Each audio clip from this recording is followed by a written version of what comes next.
Bi an bɛna kuma blockchain kan.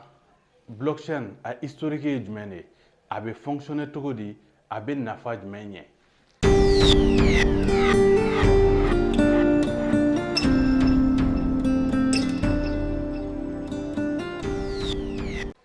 Ni nin ye mɔgɔ min siɲɛ fɔlɔ ye nin chaîne in kan, ne tɔgɔ de ye ko Bubakari Tamura. Nin chaîne in kan an bɛna kuma finance investissement kan, an bɛna kuma crypto monnaie kan, an bɛna kuma opportunité kan depuis Bamako, Mali la. Pour que an ka kuma blockchain kan, an bɛ segin ka taa 2008 la. En 2008, il y a eu une crise financière internationale. Crise in kɔnɔna la, mɔgɔ minnu bɛ yen ni nafoloba b'u bolo, n'u y'u ka nafolo kalifa mɔgɔw la, mɔgɔ minnu bɛ yen ni danaya b'u kan, tel que banque, tel que bourse, tel que institution wɛrɛ. Maintenant crise kɛlen, o mɔgɔw nana u yɛrɛ sɔrɔ faillite la, o mɔgɔw nana u yɛrɛ sɔrɔ u ka nafolo tiɲɛna, u ka nafolo bɛɛ tiɲɛna. Ce qui fait que i bɛ se k'a fɔ ko faama kɔrɔw k'olu kɛra fantan kuraw ye. Maintenant o ko a ka bon hakili ma, a ko a bɛ mɔgɔ tɔɔrɔ kosɛbɛ. N'a fɔra ko i ye nafolo mara i wasi san caman, san 10, san 20, ko don kelen dɔrɔn e ka na i ka banque la k'i bɛna wari bila ou bien i bɛna wari ta, e kana sɔrɔ ko banque taara faillite la, ko banque kuturu ko taara faillite la. Donc an y'a ye le cas de la banque Lehman Brothers aux États-Unis, banque taara faillite la. Satoshi Nakamoto ale de y'i sigi k'i miiri ko tulotigɛ ko kelen k'a bɛ fali sɔmi. Satoshi yɛrɛ Nakamoto dɔw ko mɔgɔ kelen don, dɔw ko groupe de personnes don, mais mɔgɔ si ma deli k'a ye ɲɛ na k'a fɔ ko nin de ye Satoshi Nakamoto ye. Mais a ko n'i y'a sen k'a lajɛ kosɛbɛ ko banque centrale nɔba bɛ nin crise in na, k'u m'u ka baara kɛ ou bien u ka baara kɔni a jɛngɛnna u bolo. Donc ko ale bɛna système dɔ sigi sen kan, système mun bɛ yen ni organe central t'a la, système mun bɛ yen ni wariko, ni wari bɛ se ka transférer de façon électronique k'a sɔrɔ i ma frais caman bɔ, teliya la, k'a sɔrɔ i ma passer ni mɔgɔ wɛrɛ ni organe central wɛrɛ tel que banque ou bien institution wɛrɛ. Parce que ale ka jate la, ni système décentralisé ra, o de b'a to sira bilali o bɛ sumaya, sira bilali bɛ gɛlɛya parce que mɔgɔ bɛɛ tɛ se ka jɛ ka fili ɲɔgɔn fɛ. Mɔgɔ si ma sɔrɔ mun sera ka système in contester k'a fɔ ko système in ko nafa t'a la, k'a fɔ ko système in ko tagaɲɛ t'a la, k'a fɔ ko système in k'a dabɔra mun kama, ko mɔgɔw yɛrɛ k'u ka wariko gérer u yɛrɛ ye. U ka wariko u bɛ se ka u ka wariko b'u sagala cogoya min na. Ni entreprise de ni nafolomafɛn b'i bolo, n'a sɔrɔ i bɛna transfert kɛ ka taa Faransi de k'i to Mali la, i ka se ka miliyari kelen transférer yɔrɔnin kelen k'a sɔrɔ a ma kɛ gɛlɛya ye, k'a sɔrɔ a ma kɛ foyi ye. Maintenant ni ye système classique fana jateminɛ, i b'a ye k'a fɔ mɔgɔ baden de bɛ yen Afrique, mɔgɔ baden de bɛ États-Unis, mɔgɔ baden de bɛ Europe ni compte bancaire t'u bolo parce que barrière bɛ à l'entrée. O barrière ye jumɛn ye? O barrière tɛ dɔwɛrɛ ye parce que n'i ko k'i bɛ taa compte dayɛlɛ banque la,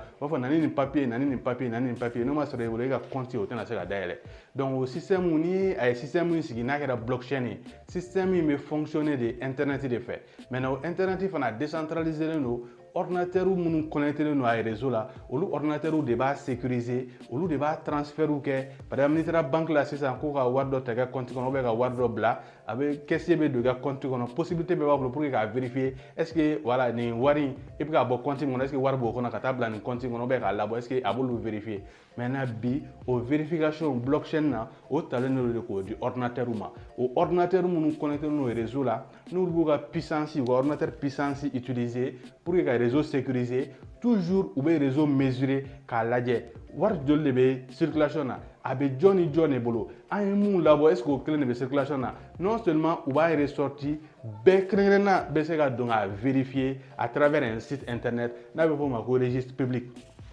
Donc système in a ye papier bɔ a la ka kɛ fiche de projet ye k'a yira k'a fɔ a bɛ fonctionner cogoya min na, k'a bɛɛ expliquer de façon détaillée, et puis n'i ko k'i b'a pirater a b'i kunbɛn cogoya min na a b'olu bɛɛ expliquer. Donc o kɔnɔna la sisan système in depuis 2009 a sigira fo bi 2022 mɔgɔ ma sɔrɔ mun sera k'a pirater parce que système in open source de, bɛɛ bɛ se ka don a kɔnɔ ka dɔ fara a kan ou bien ka dɔ bɔ a la ou bien ka essayer k'i b'a attaquer ou bien ka tester cogoya min ma nin diya. Mɔgɔ camanba de y'i essayer nin système in na, u ma se ka système in u ma se k'a pirater. Donc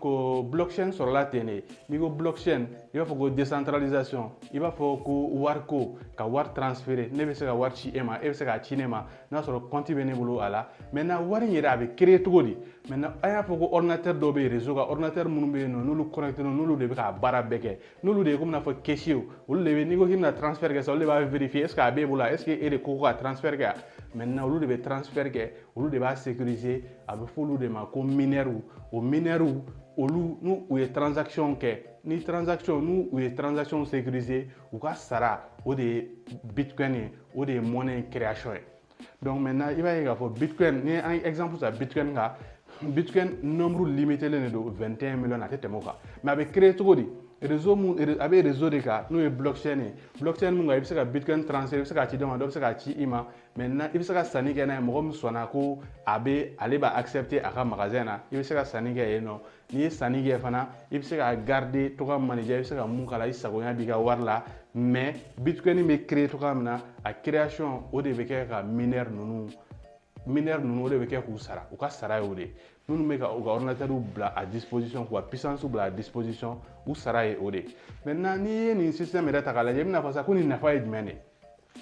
Maintenant nafa ka ca kojugu. Nafa fɔlɔ i bɛ se ka wari ci mɔgɔ ma sécurité la rapidement, i bɛ se ka i ka diplôme vérifier k'olu certifier a la. Bɛɛ b'a dɔn kɔni ko faux diplôme ko in bɛ diɲɛ kɔnɔ depuis lawale, faux diplôme bɛ yen, fausse information bɛ yen, faux passeport bɛ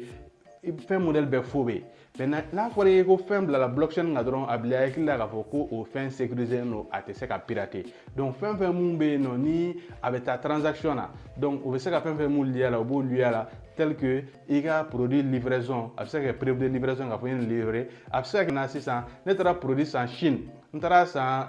Maroc, maintenant pour que k'a su ne ka produit bɛ yɔrɔ jumɛn la, est ce que a bɛ ne ka niveau la wa, a bɛ douanier ka niveau la wa, a bɛ transitaire ka niveau la wa, ou bien a bɛ niveau jumɛn, a bɛ transporteur ka niveau la, a bɛ se k'i dɛmɛ k'o suit k'i ka produit traçabilité dɔn. A bɛ se ka mun wɛrɛ kɛ tuguni, hali œuvre d'art ninnu a bɛ se k'olu certifier, donc a bɛ se ka fɛn caman de kɛ, même si a daminɛ na a kun kɛra de ko k'a créer ko pour que ka se ka wari transférer. Maintenant wari i bɛ se ka wari ci mɔgɔ ma, mɔgɔ bɛ se ka wari ci ma.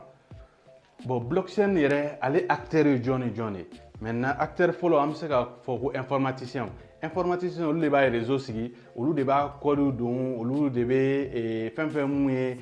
architecture du réseau olu b'o de sigi. An ka informaticien attention attirer u ka taa nin kalan ninnu kɛ ka essayer ka nin système ɲini k'a faamuya, blockchain réseau bɛ sigi cogo di, a bɛ fonctionner cogo di, u k'u former a la, et puis an ka école so minnu bɛ yen nɔ n'a filière tɛ yen nɔ u ka commencer ka filière intégrer parce que diɲɛ bɛ ka taa sira mun kan an bɛna se niveau dɔ la foyi tɛna se ka kɛ ni nin ko ninnu tɛ. Maintenant sisan ni baarako gɛlɛya mun fana bɛ yen nɔ, ni an taara ka taa compétence dɔ fara aw kan, compétence mun bɛ n'a dɛmɛnen don sur le marché, je crois que c'est une très bonne chose, fɛn ɲɛnamaba de, o kɔni o message an b'o adresser informaticiens na, u b'u intéresser nin outil na, u ka essayer k'u développer o la. Maintenant acteur filanan ye jɔn ye? A bɛ fɔ olu ma ko mineur. Olu de b'u ka ordinateur puissance, olu de y'a décider k'u ka ordinateur bila réseau kan, k'u ka ordinateur puissance di pour que a ka se ka baara kɛ, pour que a se ka réseau in sécuriser. En contrepartie u ka ordinateur bɛ sara en bitcoin, n'a sɔrɔ bitcoin de don. Fana minage mɔgɔ caman b'a fɔ ko bon ne bɛ minage kɛ, bon n bɛ ka nin crypto-monnaie minage kɛ, mais u t'a dɔn mun don en réalité, mais minage ye nin de ye. Maintenant mana bɔ yen utilisateur ye jɔn ye? Compte bɛ minnu bolo ni olu sɔnna ma k'a fɔ ko bon n bɛ bitcoin n b'a transférer i ma, ou bien n bɛ i ka ci ne ma, minnu bɛ se k'a ci ɲɔgɔn ma, ou bien a bɛ minnu bolo u ka compte kɔnɔ, a b'u bolo olu ta de don, ou bien u b'a ci, ou bien u bɛ to ka baara kɛ n'a ye, olu ye utilisateur ye, minnu y'a nafa dɔn olu ye utilisateur ye. Maintenant ni utilisateur ni mineur fara ɲɔgɔn kan o de y'a communauté ye. Communauté mun don u sigilen don k'a da ka de k'a fɔ ko nin fɛn in kɔni an dalen don a la, a b'anw mago ɲɛ, anw sɔnnen don a ye, bon an t'a fɛ gouvernement k'i da don an ka ko la, an t'a fɛ banque k'i da don an ka wariko la, an b'a fɛ an ka wariko ka ko an yɛrɛ de bolo, an tɛ n'an mago bɛ wari la an tɛ taa banque la k'a fɔ k'an bɛ taa an ka wari ta banque ka autoriser, an yɛrɛ b'an ka wari ci an yɛrɛ, an yɛrɛ b'an ka wariko bɛɛ ɲɛnabɔ an yɛrɛ ye. Maintenant an ka wari valeur fana bɛ an yɛrɛ de bolo, an sɔnnen don o ma.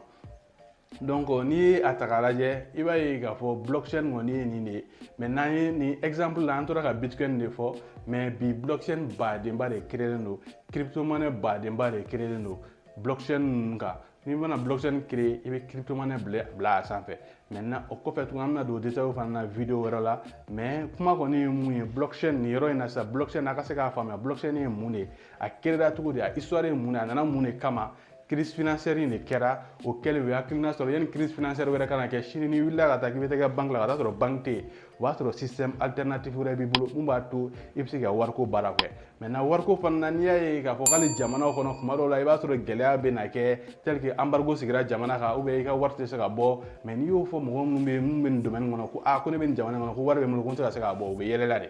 o bɛ yɛlɛla parce que olu fɛ wari mana k'i bolo cogo a bɛ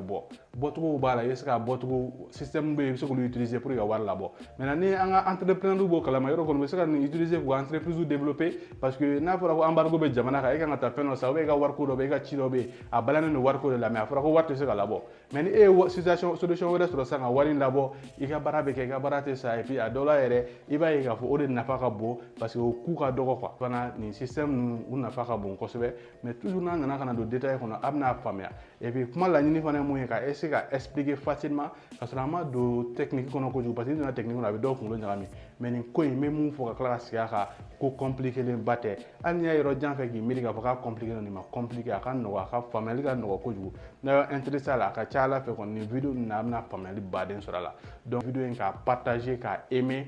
a bɛ se ka fɛn fɛn mun k'a la a ka commentaire k'a la pour que ka se ka nin kuma ninnu dafa ka dɔ fara a kan ou bien ka dɔ bɔ a la voilà a k'an bɛn vidéo wɛrɛ la.